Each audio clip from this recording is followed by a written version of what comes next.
make in prison. I've been trying to interview him for several years, but it seemed impossible. Then one night I got a surprising call. Adidja Palmer, better known as vybz Kartel, was on the line wanting to set the record straight.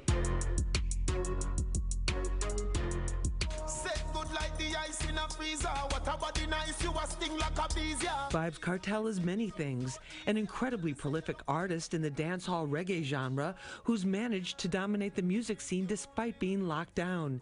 He's a charismatic entertainer whose nickname World Boss hints at the respect he's given on the streets. He's a champion of the poor and a convicted murderer whose claim from day one he was framed. His talent, drive, intelligence, and wicked wit have never been in question. Now the only question is whether his last legal appeal to the highest court in the UK will determine he was convicted based on falsified phone evidence. A lot is on the line. He could be a free man by 2022 or an inmate for 30 or more years. It's enough to send anyone into depression, but not vybz Kartel. I hope you're hearing me. Yes, yes. As you look around the cell that you're in right now, can you describe for us what that looks like? It's dark. It's hot.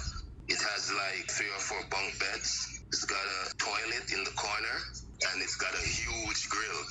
Lots of metal. It's like a dungeon, but it's, instead of being in the cellar, it's in the attic. I'm actually in the roof. You say you're in a better place mentally than physically. A lot of people would find that hard to believe. Yeah, because I was sick for a few years. So definitely I'm recovering physically, but mentally I've always been in a good place because I know I'm innocent and I know I'm coming out. Do you really believe that? Yeah, of course I believe that. And to be totally honest, the system really wanted me thrown away. It was never about me being charged for a murder. It was about getting rid of vybz Kartel, not Adidja Palmer, the person. Why do you say the system is out to get you? Because they told us, they say we have too much influence. If you remember when Movado and I had that little feud a few years ago, we even went to King's house, which is like the home of the Prime Minister. And they were telling us that, oh, we're leading the kids astray, and if we don't stop what we're doing, we're not going to get any permission to do shows and stuff like that. So it has always been about the influence that vybz Kartel has. The dancehall music genre, like gangster rap, does not shy away from lyrics that talk about guns and street violence, as well as sexually explicit content. How do you keep your spirits up in prison? That's a good question. That's why I said I'm more mentally in a better place because I read a lot, I write a lot. You know, I watch movies, I listen to music, and I've met people here that are cool, like cool people that we can talk about stuff. You know, good friends along the way. So that's how I spend my time. You've had a lot of songs come out since you've been incarcerated. About how many songs have you written during this last decade that you've been behind bars? Lots of songs. I can't even count. At one point, I was sending out like 3-4 books a month because when I write the songs, I usually send the books out when I get visits.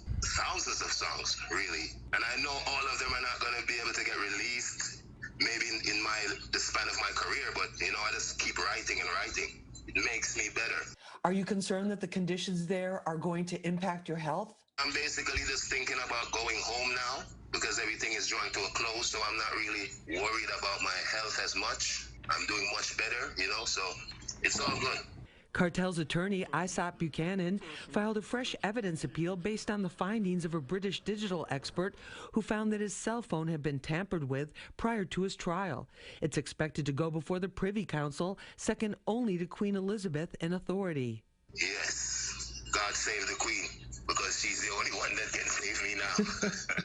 Despite the twists and turns in his legal saga, Kartel refuses to give up. Coming up tomorrow night, part 2 of my exclusive jailhouse interview.